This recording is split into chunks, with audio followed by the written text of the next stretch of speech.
Damn, who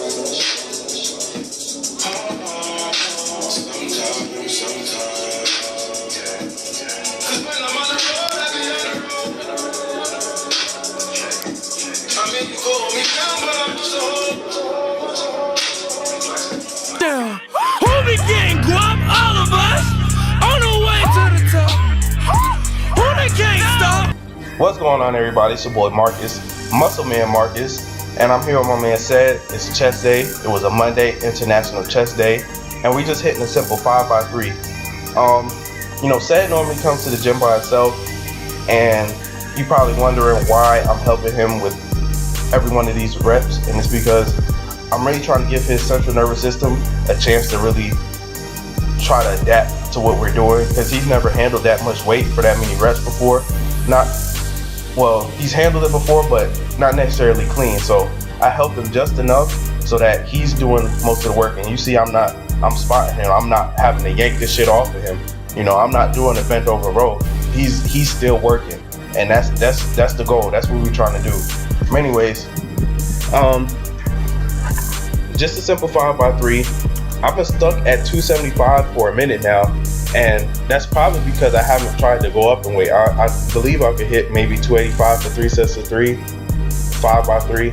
But on some of these sets, you can see that my form broke. And when your form breaks, when you lose that arch, when you're not pressing through your heels, when you're not turning your elbows out, when you're not spreading the bar, just a lot of simple things like that, you'll notice that you won't hit the reps like you normally do. And the goal for your workouts, especially when you're doing a big, maybe a chest workout, and you benching, squat workout, overhead press, is you want to hit your reps, because you want to be able to gauge where you're at, where you're going. And if you're not getting those reps, you're missing out on gains. Like, come on now. Do you really want to miss out on some gains? Like, look, right here, I think it's this set right here. I messed up big time. Hold on, just watch it right quick.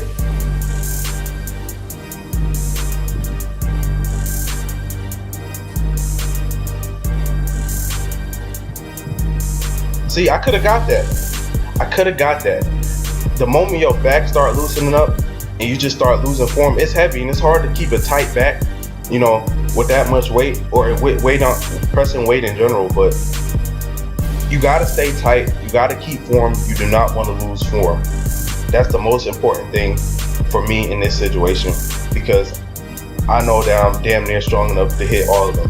But anyways, after that, we just started to hit some 5 sets, 3 sets of 5. And I think he might have repped down on some of them. Me personally, I was spent. Like, I'm tired as shit.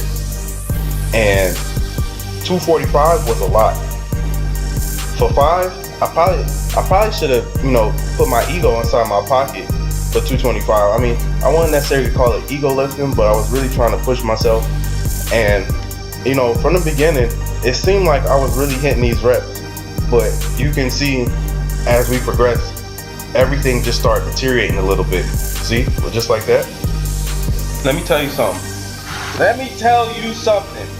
Don't be trying to lift no heavy ass weight and you ain't build no foundation for yourself. If you can't hit no fucking 4 sets of 10, 3 sets of 10 with 135, don't be trying to throw 205 on the shit and hit that thing for like 3 reps. It's not gonna happen, because you haven't developed the foundation for yourself. Just chill out, work towards it, and eventually you can start doing stuff like this. And this is how you get the mass on your chest. You gotta lift heavy. Yeah, doing those reps is going for hypertrophy. The cell's gonna grow and expand. But you want that thick grandpa man chest, you gotta lift heavy weights. It's the end of the story.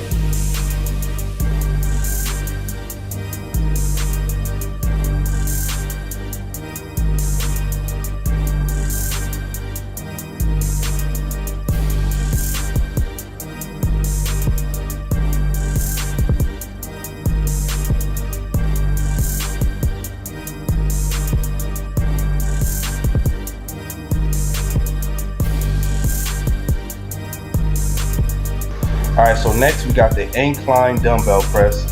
And was there a set rep range? No, because we did 4 sets until failure. Why we? Well, I've been playing with failure sets, and you know, it's been looking real good. My upper chest, it's been making my collarbone stick out like a fucking V-neck, like that. You know how Goku looks and his collarbone sticking out? That's how my joint's starting to look. But that's from hitting heavy incline and going, 12 to 15 on these, on this incline dumbbell press. And as you can see, we not rushing, we not jerking them bitches out. We making it slow and controlled, really focusing on the contraction, and we lifting the weight. We not trying to swing it. We not doing all that extra stuff. This is just pure hard work. It's nothing more, nothing less. Okay, let's get it right. Let's get it together right here, right now. Let me tell you something. The bigger you are, the more weight you can move. And the way to get bigger is through hypertrophy. And that means 12, 15, maybe even 20 reps, 4, 5, 6 sets. We talking from a bodybuilding standpoint, but that's just how it works. Let's be real. Now, from a powerlifting standpoint, this is an accessory movement. It's going to help your bench press. So we're not trying to really go heavy on this. We're trying to go for reps. Yeah, I'm using 70-pound dumbbells, but I could care less. I'm trying to hit 12 to 15. I'm going for them reps. I'm trying to get stronger, trying to get bigger so that my bench press will get stronger, so that I can get stronger with my bench press, and so that I'll get bigger.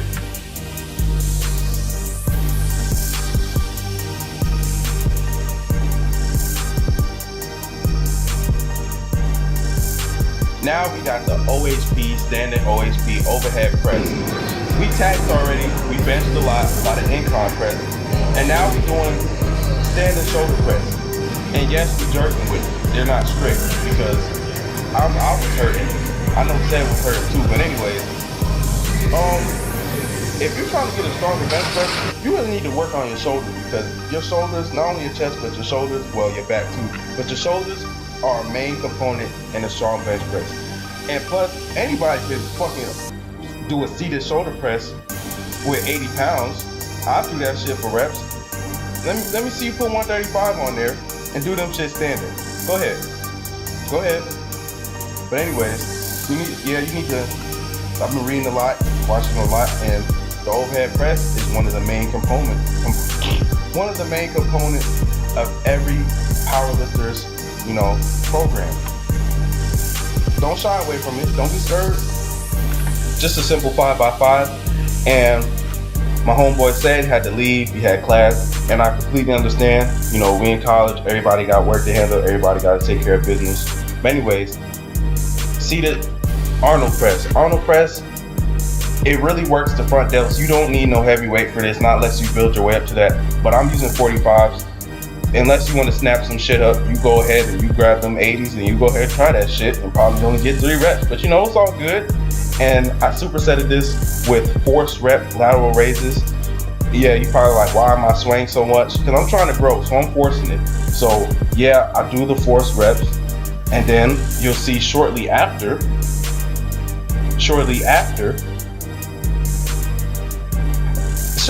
I grab lighter weights and I focus on making my form strict as possible. Everything was set. I did 4 sets of 12 every exercise. Arnold press, seated Arnold press was reps of 12. Forced rep lateral raises, sets of 12. And the strict lateral raises were also sets of 12. For the forced reps, it's a certain way you have to do it, so I wouldn't necessarily recommend that to anybody. I picked that off of DLB, and it's really been working for me. I see my lateral delts, really growing. So don't go ahead and don't try that. You can go ahead and not try it.